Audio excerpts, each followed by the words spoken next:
शब्द आया ही नहीं। अब उस पक्ष पर और विचार करते हैं, क्या सिंधु हिंदू इसमें कुछ तारतम्यता है? सा के स्थान पर हाँ है। ऋग्वेद के मंत्रों में सरस्वती इस प्रकार भी प्रयोग मिलता है, हर्षवती ऐसे भी प्रयोग मिलता है। ये तो हमारा प्रयोग है भाई। सा के स्थान पर ह का उच्चारण कर लेना। संभवतः पतंजलि मुनि के व्याकरण शास्त्र में 7वें अध्याय में हा इति सूत्र भी है, सा को ह हो जाए, यानी सा के स्थान पर ह का प्रयोग हो जाता है। व्याकरण में भी प्रमाण है और साथ ही साथ शास्त्र में भी प्रमाण है। और आपको लेकिन हमारे यहाँ सा का है कहाँ हो जाता है? अभी भी कल हम पता नहीं वहां लिखा होगा सरस्वती सरस्वती, लेकिन यहाँ कहाँ प्रयोग होता है? आप जो शहरी जीवन में है, आपका बेटा कहीं गया,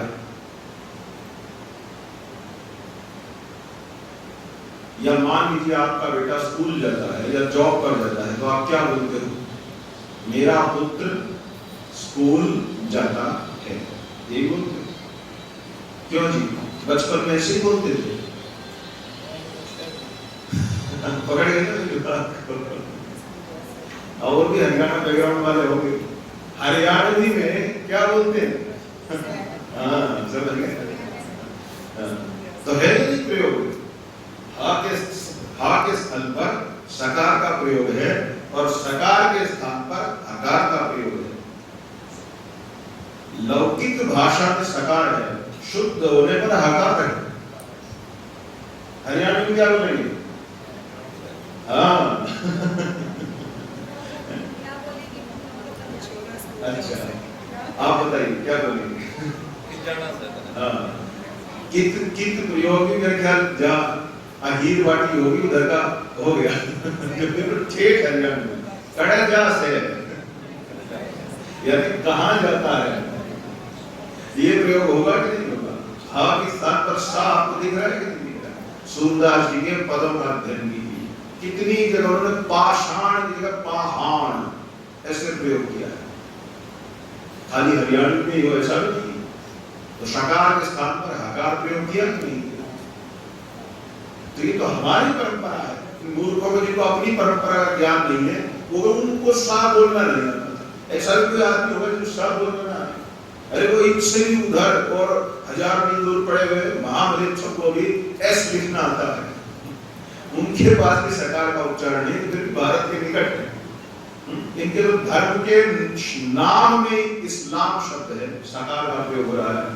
इसी प्रकार मुसलमान शब्द में सा का प्रयोग हो रहा है। और कहीं कहीं कुरान शरीफ ऐसा बोलते हैं, तो शरीफ में भी सकार का प्रयोग हो रहा है। मस्जिद में भी सकार का प्रयोग हो रहा है। क्या बात करते हैं, तो सकार बोलना नहीं आता।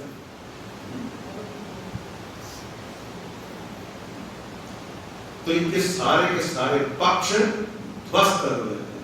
हिंदू शब्द सर्वथा शास्त्रीय है, धर्म का ही बोधक है। नारायण आदि देवता, ऐसे एक श्लोक मिलता है कि जो नारायण आदि 5 देवताओं का भक्त है उसे ही हिंदू ऐसा शब्द से पुकारा जाता है। नारायण, शिव, देवी और गणेश जी, सूर्य भगवान, ये 5 देवों का जो उपासक है, पांचों में जिसकी एक परमात्मा के रूप में निष्ठा है, स हिंदू, उसको हिंदू कहते हैं। तो इसलिए गर्व के साथ कहो हम हिंदू हैं, इसमें कोई शंका की बात होनी नहीं चाहिए।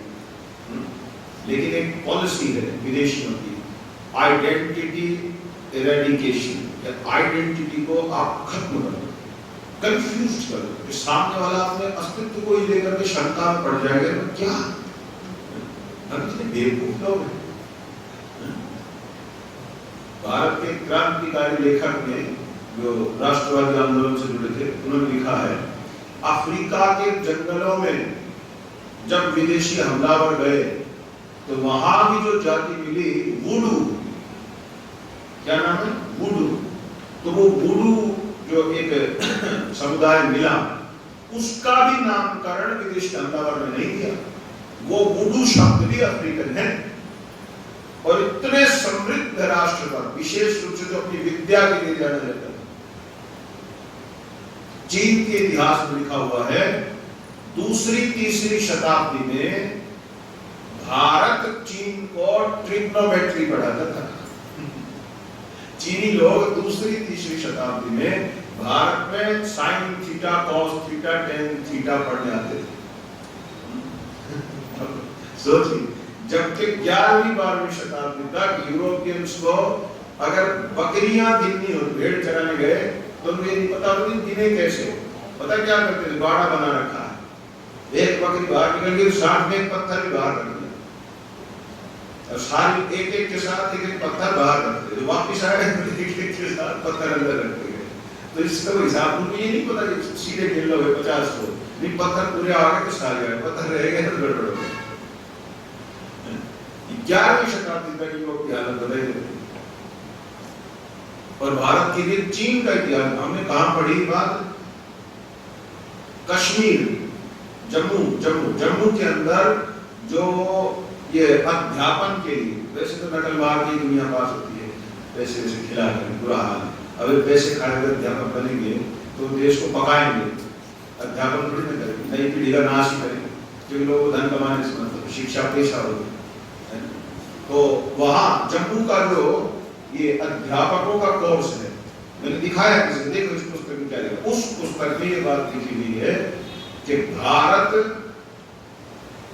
ये कोट किया गया कि चाइनीज हिस्ट्री में लिखा हुआ है कि भारत दूसरी तीसरी शताब्दी तक त्रिकोणमिति हिंदी भाषा में ट्रिग्नोमेट्री पढ़ाता था चीन को। आप अनुमान लगाइए मैं क्या कह रहा हूं। इतना शिक्षित, इतना उत्कृष्ट राष्ट्र, उसको किसी ने आगे कहा कि तुम कुछ नहीं, तुम आज से क्या हो? हिंदू हो। और करोड़ों जनसंख्या ने कहा ठीक, हाँ समझो। और कल तक क्या थे वो हम भूल गए, दिमाग से मिटा दिया। ये संभव है क्या? कैसी बातें लोग करते हैं और कैसे विश्वास कर डालते। और मैंने जिन बड़े बड़े संस्थाओं के नाम लिए, उन संस्थाओं के जो संस्थापक लोग हैं, उन्होंने अपने साहित्य में लिखा है। मैंने वो सब एक फाइल बनाई, एक बार इकट्ठा किया कि जो बड़े बड़े जिनको दुनिया आज मत्था टेक रही क्या कह रहे हैं। स्वामी प्रभुपाद, हरे राम हरे कृष्ण वाले, इनकी एक पुस्तक है उपदेशामृत। उसकी भूमिका में कहते हैं क्या? भारतीय समाज मूर्ख हो गया है, इसलिए विदेशियों के दिए हुए नाम हिंदू को ही सब कुछ मान के चलता है। अपने छात्रों को पत्र लिखते हुए कहते हैं, we have nothing to do with this so-called Hinduism. We are not Hindus. और आज लाखों हिंदू के मंदिरों में जाते हैं प्रेम का, वो कह रहे हैं we have nothing to do with this so-called Hinduism. ये उनका वाक्य है, खुल्लम खुल्ला। तो इसलिए हिंदुओं को विचार करना पड़ेगा, आत्ममंथन की आवश्यकता है कि हम किस तरह के हिंदू बनना चाहते हैं। वो सुब्रमण्यम स्वामी जी भारत के नेता हैं, उन्होंने एक बार कहा था, मुझे लगता है हिंदू धर्म तो रहेगा, लेकिन किस तरह का रहेगा ये भगवान जाने। सही बात। हिंदू धर्म, हिंदू शब्द, हिंदू धर्म तो रहेगा, लेकिन उसका स्वरूप क्या होगा ये भगवान मानेगा। ये वाक्य मुझे बड़ा अच्छा लगा। सही बात है, ये कहना मुश्किल है कि उसका स्वरूप क्या होगा। क्यों? क्योंकि जो उसका आधार है, उसके शास्त्र, उनसे हिंदू बिल्कुल दिन प्रतिदिन दूर होता जा रहा है। कथाओं में भी इन सब बातों को उठाया नहीं जाता। कथाएं भी होती, भाई हम लोग शायद गठरी करो, गठरी बात अच्छा लगता हो, यही कथा है। इस प्रकार से कैसे होगा? इसलिए आप लोग प्रबुद्ध बनिए, विचार कीजिए, विचार पूर्वक अपने धर्म को, अपनी साधना को आगे बढ़ाइए। नहीं तो अगली पीढ़ियों को आप क्या देंगे? आपके पास कुछ बचेगा नहीं देने। इसीलिए फिर वो अगली पीढ़ी पुरानी पीढ़ी से निराश होकर इधर उधर देखेगी, और इधर उधर देखते ही फिर उनको ऑक्सफोर्ड डिक्शनरी बताएगी, there are some fools in Indian history, they call themselves that we are Hindus। फिर ये होगा, फिर वो बच्चा आखिर का वो बच्चा यही सीखेगा। कि भाई भारत में कुछ मूर्ख लोग थे, खुद को हिंदू हिंदू कहते थे, ऐसा ही मतलब। या अगर हम चाहते हैं हमारे आने वाली पीढ़ियां हमसे आगे बढ़े, तो पहले हमें इस स्थिति में होना चाहिए कि हम उनको कुछ दे सकें, और दे तभी पाएंगे जब कुछ जानेंगे। अगर हमें अपने धर्म का बोध ही नहीं होगा तो हम क्या बताएंगे अपने बच्चों को? और जब हमारे पास बताने को कुछ नहीं होता तो बच्चे सोचते हैं ऐसे ही हमारे मम्मी पापा की टाइम पास, 10 मिनट बैठ गए थे मंदिर में, बाहर उतना टाइम पास कर पता है ऐसी स्थिति। क्योंकि दूसरी ओर से विरोधी विपक्षी लोग बहुत कठोर प्रकार के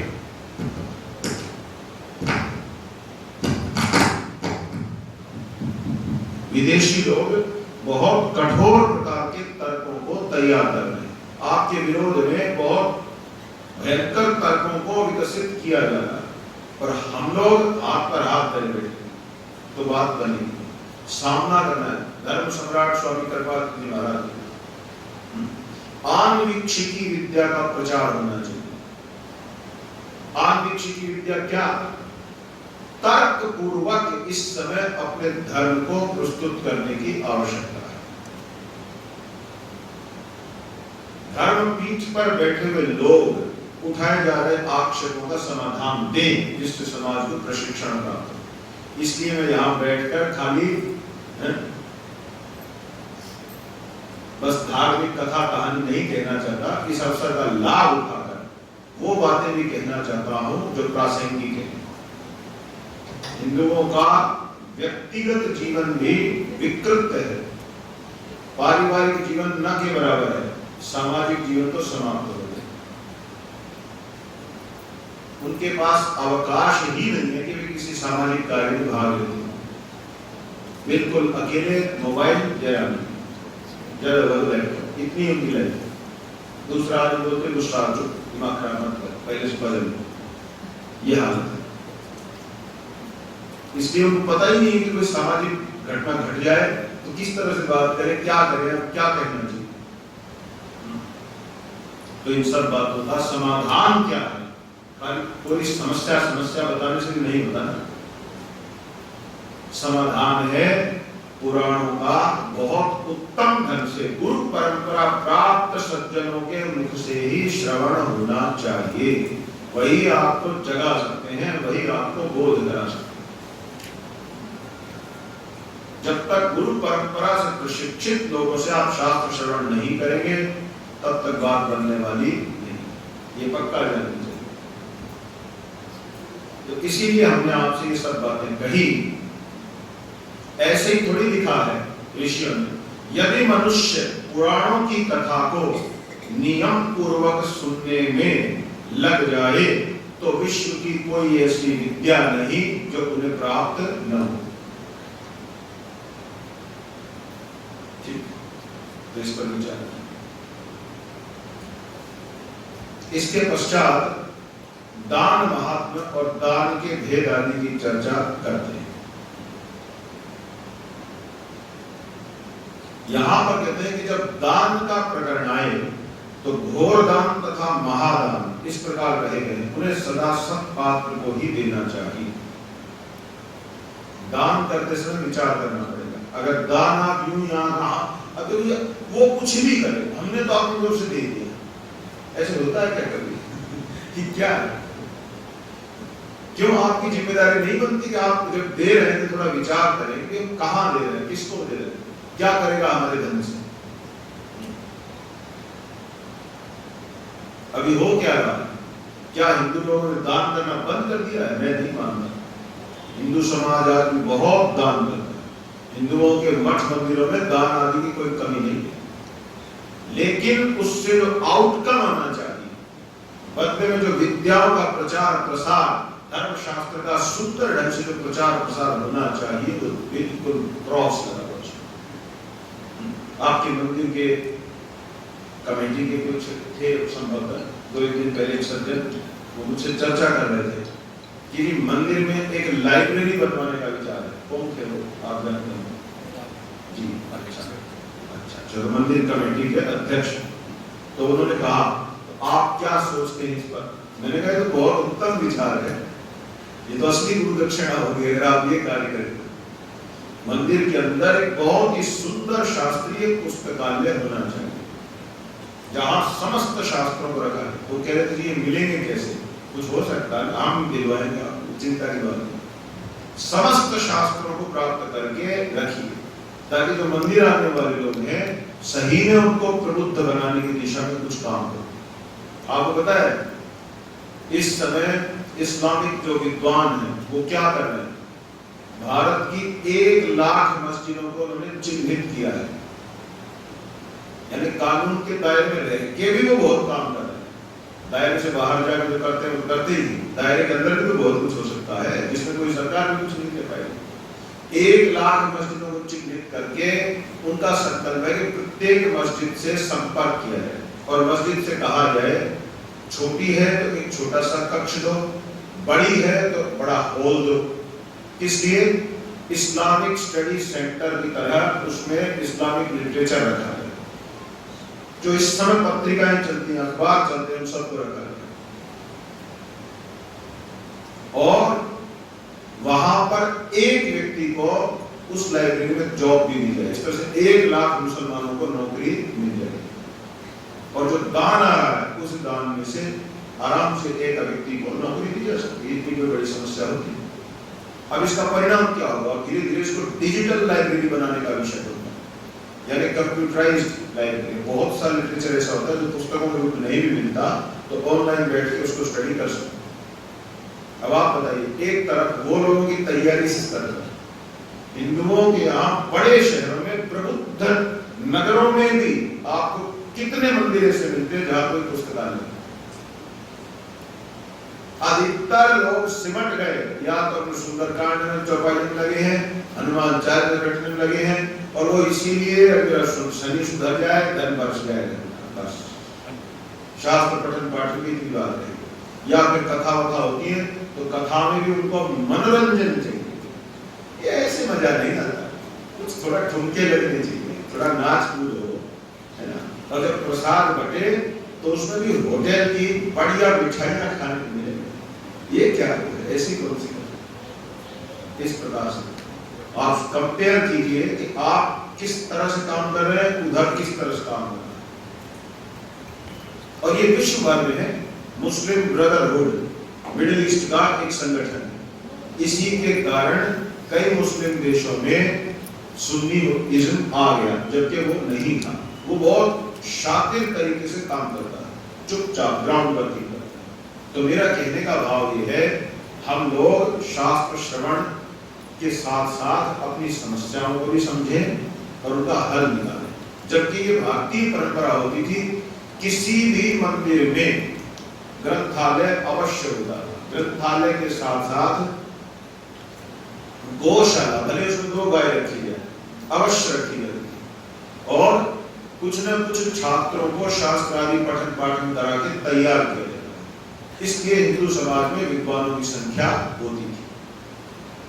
अभी क्या स्थिति है आप सब जानते हैं। इसलिए मेरी ओर से तो इसको पूरी सम्मति है कि मंदिर में पुस्तकालय होना चाहिए, और आप सब अगर बने पुस्तकालय तो केवल वहां ये नहीं कि बस मेरी पर्ची कट गई ना 2000 5000 11 इतने से बात नहीं बनेगी। आप सब उस पुस्तकालय में थोड़ा समय भी लगाएं, अपने अपने अपने विचार अनुसार उसमें सब ग्रंथों का अध्ययन करें, प्रबुद्ध बने, क्योंकि आप कुछ पढ़ेंगे समझेंगे तो 2 अच्छी बात कह भी पाएंगे, तब बात बनेगी। प्रबुद्ध हिंदू समाज, हिंदुओं को इस समय प्रबुद्ध हिंदू हमें बदलने की आवश्यकता है। कोरा हिंदू इससे बात नहीं बनेगी, बहुत कचरा है, विचारों में अव्यवस्थित स्थिति है, तो उसको व्यवस्थित करने के लिए शास्त्रों के पठन पाठन को बृहत्तर स्तर पर आरंभ करना होगा। एक क्रांति का रूप देना होगा कि हर घर में कोई न कोई ग्रंथ खुला ही रहे, कोई न कोई बैठा उसको पाठ करता ही रहे, और पाठ खाली इसलिए ना करे कि रामायण पाठ करना 24 घंटे का है, इससे जो सब समस्या हल, क्या समस्या ऐसे हल नहीं होने वाली। समस्या हल करनी तो रामायण को समझना पड़ेगा कि वहां क्या लिखा है, शिव पुराण पर विचार करना पड़ेगा कि संदेश क्या है, क्या शिक्षा है। ये खाली हमारे डिप्रेशन को कम करने का है, बढ़िया म्यूजिक बजा, मजा आ रहा है, बढ़िया, वाह। ये मंदिर इसलिए नहीं होते, मंदिर तपस्थली है, मंदिर साधना केंद्र है, जहां आकर साधना सीखी जाती है। और शास्त्र अध्ययन भी एक साधना ही है। और सबसे पहले मंदिर के पुजारियों की जिम्मेदारी बनती है कि वे प्रतिदिन 2 घंटा मंदिर में बैठ के शास्त्र का अध्ययन करें। कोई आके बैठे तो आप भी सुनो, पहले शास्त्र होगा, बाद में बात करेंगे। फालतू की बातें अगर हम बैठे बनाते रहेंगे तो फिर कैसे होगा? क्योंकि लोग हमें देख के सीखते। अगर मैं ही खराब हूं तो मेरे पास आने से आप मौज कर रहे तो हमको क्या चिंता है? इसलिए आप लोग कृपा करके इस नियम को इस मंदिर में आरंभ करें कि प्रतिदिन रामायण, गीता, जो आपको मन लगे, किसी न किसी शास्त्र को सदैव खोले रखिए, उसका अध्ययन होना चाहिए। क्योंकि ब्राह्मण को तो भगवान ने सबसे पहला काम दिया ही क्या है? पठन पाठन यजन याजन दान तथा परिग्रहम। ब्राह्मण के 6 कार्य शास्त्र में कहे। पठन, नित्य प्रति शास्त्र अध्ययन। भगवान शंकराचार्य क्या कहते हैं? वेदो नित्यम अधीयताम, नित्य प्रति वेदादि शास्त्र का अध्ययन करो। तदुदितम कर्म सुनिष्ठीयताम, फिर उसमें जो कर्म प्राप्त हो उसका अनुष्ठान करो। और जब अध्ययन नहीं करेंगे तो अनुष्ठान कहां से होगा? इसलिए वेदो नित्यम, जी बिल्कुल। कहां पर? हाँ, उज्जैन की तो बहुत प्रसिद्ध है, शांतिवन विश्वविद्यालय जी में, बिल्कुल। तो इसलिए 1-2 से नहीं, हर जगह यही होना चाहिए। पुराणों की कथाओं का पठन पाठन चलते रहना चाहिए। तभी तो आप प्रबुद्ध बनेंगे ना, तभी आपको जानकारी होगी कि कब क्या करना चाहिए, क्या नहीं करना चाहिए। तो ये सब बातें हैं। नहीं तो फिर दान आदि का भी दुरुपयोग ही होता है, उसका कोई सदुपयोग हो नहीं पाता। वो फिर भरण पोषण में लग रहता है, कभी इसका भरण पोषण, कभी उसका भरण पोषण। तो इसलिए दान आदि के सदुपयोग के लिए विद्या मंदिर होना चाहिए। मंदिर माने विद्या, जहां विद्या प्राप्त हो, ऐसा स्थान उसको बनाना होगा। अध्ययन केंद्रों में बदलना होगा। मंदिरों में ये नहीं बस आरती हो गए चल लोग भी चलते आरती से हो चल ऐसे। तो जो सुवर्ण दान, गोदान, भूमिदान इनको ग्रहण करने वाला पवित्र रहता है तथा ये दान लेने वाले और दान देने वाले दोनों का उद्धार करते हैं। तो इस प्रकार दान की काफी चर्चा की गई है। अब मैं उसके विस्तार में जाकर इतना ही कहूंगा, यहाँ जोर इस बात पर है कि दान सदैव सत्पात्र को ही होना चाहिए और दान लेने वाले को भी ध्यान रखना चाहिए। नहीं जो रख दे ले जाओ, बर्बाद लेते ऐसे दान लेने वाले भी। विद्वान व्यक्ति बहुत चिंता में रहते हैं कि जो मुझे दान दे रहा है इनकी क्या स्थिति है, किस प्रकार से इन्होंने धन संपत्ति आदि को प्राप्त किया है। ये नहीं कि जो आ जाए दे दो। आप समझ रहे हैं बात? दान देने वाला भी चिंता करे कि जिसको दान दे रहा हूं वो दान लेने योग्य है या नहीं, और दान लेने वाला भी चिंता करे कि जो मुझे दे रहा है ये देने योग्य है भी या नहीं। क्योंकि दुराचार, पापाचार, अनाचार आदि में फंसे हुए लोगों का धन यदि साधक लेते हैं तो उनकी भी साधना बंटाधार हो जाती है। दोनों ही पक्षों को ध्यान रखना है। और यदि सज्जन लोग बहुत परिश्रम करके ईमानदारी से कमाए हुए धन को कुपात्रों को दे देते हैं तो उनके भी धन संपदाओं का नाश ही होता है। तो दोनों पक्षों को विचार करना चाहिए। मैं जिससे ले रहा हूं वो किस प्रकार धन आदि प्राप्त करते हैं, और जो दे रहा है वो भी विचार करे कि मैं किसको दे रहा हूं। ये दान का सिद्धांत है। फिर आगे अनेक प्रकार के दानों की चर्चा शास्त्र में की है, और इस प्रकरण में यहां कहते हैं पापों के प्रायश्चित के लिए भी दान किया जाता है। फिर कहते हैं पापों के प्रायश्चित में सर्वश्रेष्ठ उपाय है शिव जी के नाम का स्मरण करना। तो शिव नाम स्मरण करने से जैसे पापों का नाश होता है ऐसा अन्य विधियों से नहीं हो पाता है। फिर ब्रह्मांड आदि का वर्णन करके तपस्या से शिवलोक की प्राप्ति, सात्विक आदि तपस्याओं के भेद कहे हैं। मनुष्य योनि की दुर्लभता बताई है कि मनुष्य योनि धीरे से नहीं मिलती, अगर मिल गई है तो इसका सदुपयोग करिए, इसे व्यर्थ न जाने दें। इस प्रकार का वर्णन करके आगे 3 विशेष कार्य करें। प्रत्येक घर से गाय को, कुत्ते को, कौवे को प्रतिदिन अन्न का एक अंश मिलना चाहिए। ठीक, इसको पंच बलि विधान भी कहते हैं। बलि वैश्वदेव कर्म के अंग स्वरूप 5 विशेष प्रकार की बलि करने का सिद्धांत है। यानी गाय के लिए आपके घर से ग्रास अवश्य निकले। अगर आप प्रतिदिन गाय के पास नहीं जा सकते तो सूखा अन्न 1 मुट्ठी अलग निकाल कर रखिए। आप चावल रखिए, दाल रखिए, या जो भी आपकी मनोभावना है। 1 मुट्ठी मैं कह रहा हूं, उसका मतलब ये नहीं कि एक ही बताई थी, दूसरी नहीं। वो एक कहने का भाव है। जो आपको उचित लगे, जो मात्रा, वे इतना अंश में रोज गौ माता के निमित्त निकालूंगा और उसे जाके अच्छे से या तो पका कर या जैसे भी जिस दिन अवसर मिले, रविवार आदि को, आप स्वयं उसे गौ माता को अर्पण करें।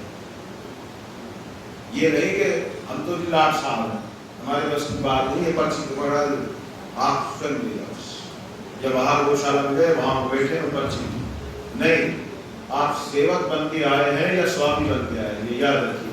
अगर आप भक्त बन के आए हैं तो स्वयं गौ माता के निकट जाइए, थोड़ा हाथ पैर हिलाइए और वहां गाय के सामने उसको परोसिए और प्रार्थना पूर्वक, हे मां कृपा करके मेरे दिए हुए इस नैवेद्य को स्वीकार करो। इस भावना से, सेवा भाव से, स्वयं को भाग्यशाली मानकर कि आज माता मुझ पर प्रसन्न है जो मेरे हाथ से कुछ न कुछ ले रही है।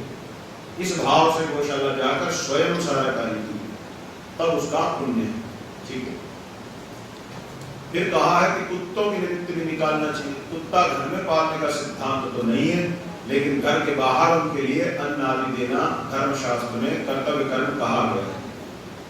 तीसरा, कौवों के निमित्त अन्न देने से पितरों की भी शांति होती है। कुत्तों को अन्न देने से, हाँ, धर्मशास्त्रों का कथन है यदि कुत्ता पालते, महाभारत में प्रमाण है, तो ऐसा करने से उस कुल के देवी देवता और पितर देवता अन्न लेना बंद कर देते हैं और इससे जो नई पीढ़ी है उस घर में, उस नई पीढ़ी को कष्ट प्राप्त होगा।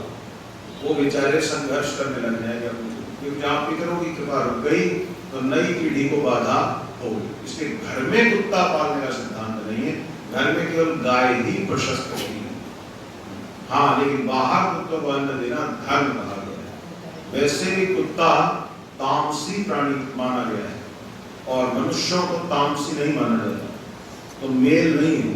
अब वो अलग बात है कि आजकल तो लोग बड़ा चाव चढ़ा हुआ है, जो तो विदेशी नस्ल के भारे भारे शेर से पाल रखे हैं कि अचानक से कोई घर में घुस जाए तो समझो यमराज से भेंट हो गई। तो इसलिए किसी को डराइए मत। ऐसा कोई आफत आई नहीं और चोर डकैत आजकल के बड़े चंड हैं, आके गोली मारेगा, कोई जयराम जी को जाएगा आपके रक्षक की, और उस बंदूक में भी साइलेंसर लगे हुए हैं, शोर भी नहीं होता। फालतू के 20-50 हजार रुपए का इन्वेस्टमेंट है, कोई विशेष लाभ है नहीं। तो इस प्रकार से तीसरा, कौवों को भोजन देने से आपके पितरों की तृप्ति होती है। ये नित्य कर्म है, हर घर में प्रतिदिन ये कार्य होने चाहिए। आपको चिंता करनी चाहिए कि आप गृहस्थ आश्रम में हैं तो क्या आपके घर से गाय, कुत्ता, कौवा 3 और आगे पीपल के नीचे भी थोड़ा अन्न रखा जाना चाहिए। भले ही उसको कोई दिन पशु खाए, पक्षी खाए, मनुष्य खाए, किंतु आपकी ओर से जाना चाहिए। वो होता है पितरों के निमित्त। यदि कोई आपके पतित पितर हैं जो बुरी योनियों में चले गए हैं तो उनको वो अन्न देने से उनकी भी संतुष्टि होती है। फिर 5वें नंबर पर कहा है चींटियों के निमित्त भी अन्न आदि अवश्य देना चाहिए। ये ध्यान देना आप इन छोटी छोटी बातों पर। ये नहीं कि हाँ ये अच्छी बात है, देंगे, कब देंगे पता नहीं, ऐसे नहीं। आपको चिंता के साथ ये कार्य करना चाहिए। पंचबली इसको बोलते हैं। और श्राद्ध भी लगेगा। श्राद्ध में तो भूल से भी ऐसा नहीं होना चाहिए कि आप चूक गए।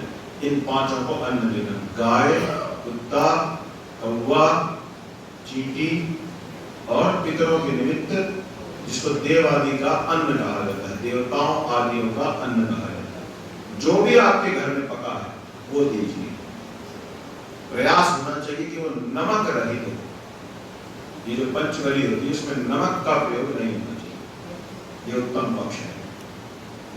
ठीक है जी, पीपल के नीचे रख लीजिए, भले उसको कोई पशु पक्षी खाए या कोई भूखा मनुष्य उठा के खा, लेकिन पीपल के नीचे थोड़ा सा अंश रखते हैं, क्योंकि पितरों का जो स्थान है वो पीपल के नीचे ही हो सकता है, अन्य किसी भी स्थान पर उसको नहीं रख सकते। ठीक है, हाँ बिल्कुल रख सकते हैं, पर वो मीठा घर का बना हो, हलवाई का बना हो, हाँ वो ठीक है, वो रख सकते हैं। घर का जो भी अन्न है आप रखिए, लेकिन आप दुकान का बना हुआ हम नहीं मानते धर्म करने। बहुत अच्छा प्रश्न आपने किया। प्रसंगवश कई लोगों का एक भ्रम है कि हम गया जी धाम में जाकर के भगवान गदाधर के जहाँ चरण चिन्ह है नारायण के, तो वहां हमने पितरों का पिंडदान कर दिया, अब हमको जीवन भर पितरों के लिए कुछ करने की आवश्यकता नहीं, पितरों को ही छोड़ है।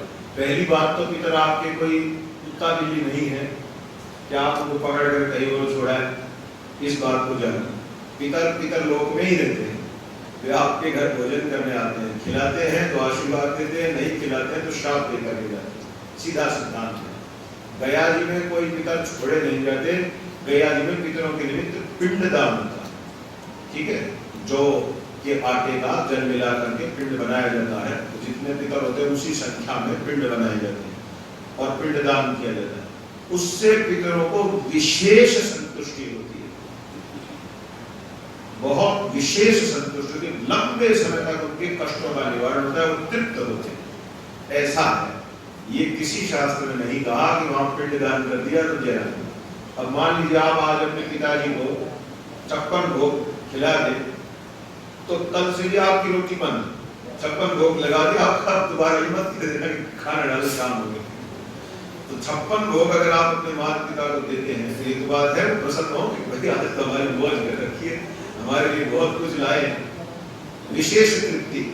लेकिन विशेष रूप से किसी को भोजन कराने का यह अभिप्राय नहीं हो सकता कि अब आगे उसको रोटी देने की जरूरत नहीं। पितर धर्म सनातन धर्म है, सनातन धर्म मंदिर में बैठे हम, तो ये सनातन धर्म है कि जब तक गृहस्थ आश्रम में हम हैं तब तक हम पितर कर्म बंद नहीं कर सकते। केवल एक दंड संन्यास होने पर, जैसे दंडी स्वामी कृपात्री स्वामी शंकराचार्य, दंड संन्यास होने पर जनेऊ और चोटी चले जाते, उसी समय पितर कर्म से छुट्टी मिल सकती है। जब तक ये नहीं है तब तक पितर कर्म का त्याग नहीं हो सकता। हाँ पूछिए। हाँ बहुत अच्छा प्रश्न है कि जब वो अगले 1 वर्ष के बाद जन्म ले लेगा तब वो अन्न किसको जाएगा, है ना? पूछ लीजिए आप लोग।